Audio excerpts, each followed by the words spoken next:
আজকে সাঁতরাগাছি থেকে মগরা আসার দিন, কারণ আমার কলেজ স্টার্ট হয়ে গেছে। যথারীতি আমি আজকে যাইনি, কালকে থেকে যাব, তাই জন্য আগের দিনই চলে আসছিলাম এই বাড়িতে।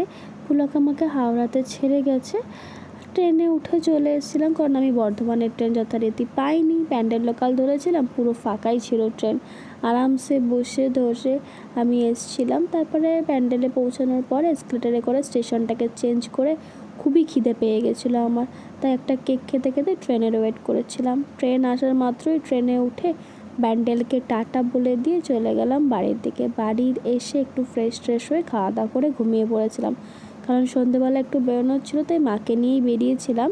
আমাদের যেহেতু ওষুধ চলছে, জেঠিমা মারা গেছে, তাই মায়েদের জন্য কিছু কেনাকাটা করতে গেছিলাম। হাফ কেনাকাটা পুলকই করে রেখেছিল, শুধু এই শাড়িটাই আমরা নতুন করে কিনে নিয়ে এলাম, আর বাকিগুলো আগের দিনই পুলক আমাদের এনে দিয়েছিল। বাড়ি এসে খাওয়া দাওয়া করে একটু পড়তে বসে গেছিলাম।